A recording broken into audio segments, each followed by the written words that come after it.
हिंदी में। गुरुदेव, रितम और सत्य के बारे में कृपया बताइए। क्या चीज?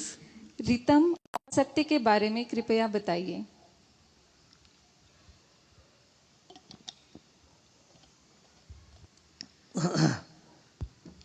सत्य माने जो है, जो अटल है। रितम माने उसको जानने की क्षमता या जिसमें उसका ज्ञान होता है, वो रितम है। जो है वो सत्य है के बारे में ज्ञान होना वो रितम है। ये दोनों हमारी चेतना में निहित है। बोलो नेक्स्ट। रुद्रम में कहा गया है, तस्य शिखाया मध्य परमात्मा व्यवस्थितः।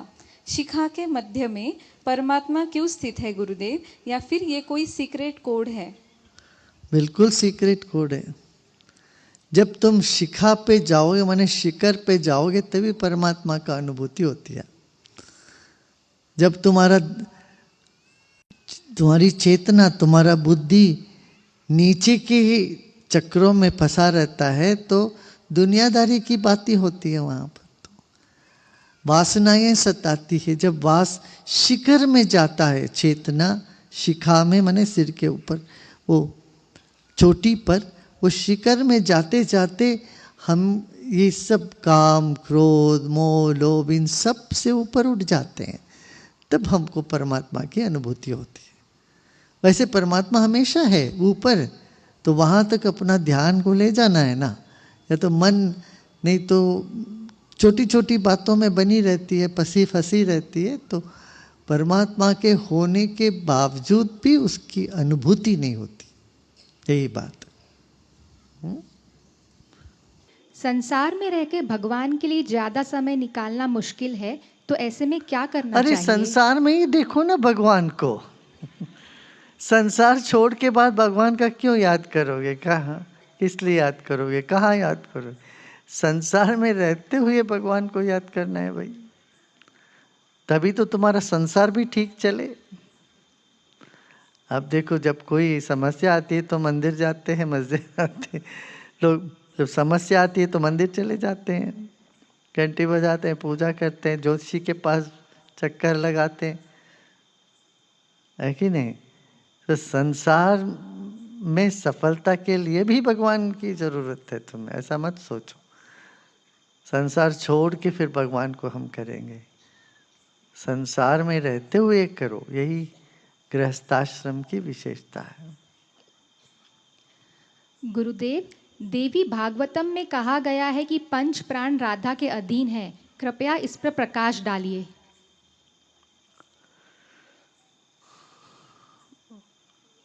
राधा माने समझो क्या है? लौट के अपने स्रोत पर जाना राधा है। धारा माने जो स्रोत से बाहर निकल रही है, बहिर्मुखता। राधा माने जो अंतर्मुखी होने लगे, बाहर से भीतर की ओर चलने लगे, जगत से, प्रकृति से पुरुष के ओर चलने लगे, जगत से परमात्मा की ओर चलने लगे, यही राधा है। तो पंच प्राण उसके साथ ही। गुरुदेव, यह कैसे समझे कि हमारे पूर्व कर्म खत्म हो गए हैं? जो तुम मानोगे सो होएगा। जब तुम आयो, मानो तुम्हारे सारा पुराना कर्म छूट गया सारा। ऐसे मानोगे तो गया। हाँ। गुरुदेव, मुझे लोगों से डर लगता है। इस डर को कैसे हटा सकते हैं? अच्छा, जानवरों से नहीं लगता है क्या? यहाँ बहुत सारे सांप है, बिच्छू है, सांप है, शेर है, इनसे तो नहीं डर लगती क्या? आदमियों से डर लगता है। पता है क्यों लगता है तुम्हें लोगों से? ताकि तुम चाहते हो तुमको अच्छा बोले, तुम्हारा सम्मान करे, मान रखे। इस तरह से लोकेश ना करते इसको। लोग हमको खदर करें, हमको अच्छा माने, हमको बेवकूफ़ ना समझें। इस तरह से मन में जो हमने बना रखी है ना एक माया, इसी की वजह से डर लगता है। एक काम करो, तुम सच में इससे बाहर निकलना हो, एक काम करना चाहिए तुम्हें, करोगे?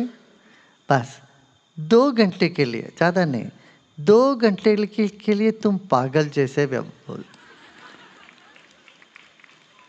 पागल जैसे तुम चलो, व्यवहार भी करो, देखो तुम्हारे वो सब शर्म, झिझक, सारी चीज़ें निकल जाएगी।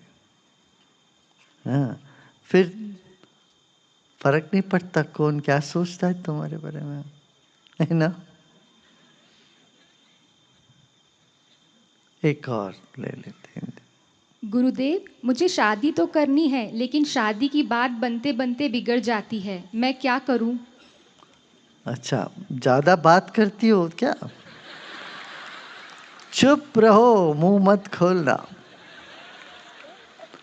तुमने कालिदास की कहानी सुनी है ना? कालिदास के वो मंत्री ने उनको बोला, देखो तुम बोलो मत, मैं महारानी से, राजकुमारी से तुम्हारी शादी करा दूंगा, मैं राजकुमारी से तुम्हारा शादी करा दूंगा, मगर तुम मुंह नहीं खोलना है, कुछ नहीं बोलो, मौन व्रत धारण करो, तभी तो बेवकूफ की भी शादी होगी।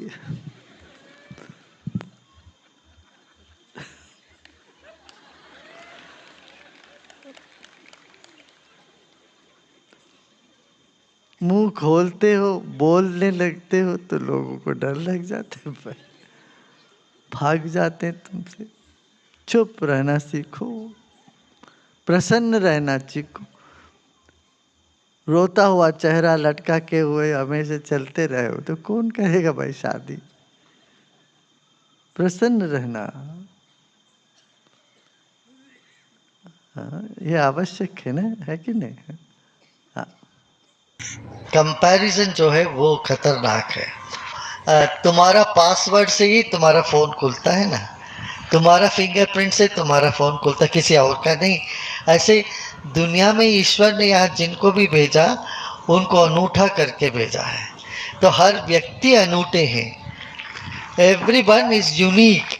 जब लोग साथ में मिल के गाते हैं और ध्यान करते हैं, सेवा करते हैं, सेवा के काम में लगते हैं, तो ये कंपैरिजन वगैरह फिर मिट जाता है। खाली बैठे बैठे मेरा क्या होगा, मेरा क्या होगा सोचते हैं ना, वो डिप्रेशन में जाते हैं।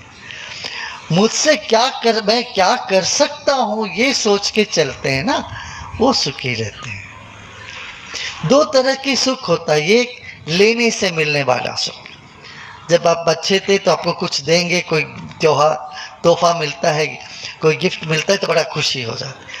मगर आपके दादा नानी, दादा दादी से पूछो उनका खुशी कहाँ है? जब वो आपसे बांटते हैं, आप लोगों को कुछ देते हैं, तब जो खुशी है वो एक मैच्योर खुशी है। तो हमें जीवन में उस दिशा में चलना चाहिए। आज का जेनजी इतना कंज्यूमरिस्टिक नहीं है बाय नेचर, वो 4 गाड़ी चाहिए, मुझे बंगला चाहिए, इतना गैजेट चाहिए, इसमें नहीं, वो बड़े एनवायरमेंटल कॉन्शियस है। प्रकृति को कैसे बचाएं, हम क्या सेवा कर सकते हैं, इस तरह के एक सामूहिक चिंतन बड़ा है समाज में। तो सेवा में जब लोग लगते हैं तो ये कंपैरिजन अपने आप घिस जाता है उसे। Gurudev, there are billions of people in this planet, yet devotion blossoms in the heart of a few. What is the criteria for devotion to come up in a person? There is no criteria. No criteria at all. Anytime, anybody can blossom in devotion. Because it is present in everybody. If it's not present, then you can find some condition, but it is present in everyone. Okay? Gurudev, the Vedic scriptures say Chandrama Manaso Jataha, moon is born from the mind. Whose mind is the moon born from? Oh, mind and moon are very closely connected. That's why you say lunatic. People are gone a little crazy, you call them lunatic. Mind, moon and ocean, water element, they're all very closely connected. Yeah? That's why see, On the full moon day, new moon day, people who are crazy, they become more crazier. Right?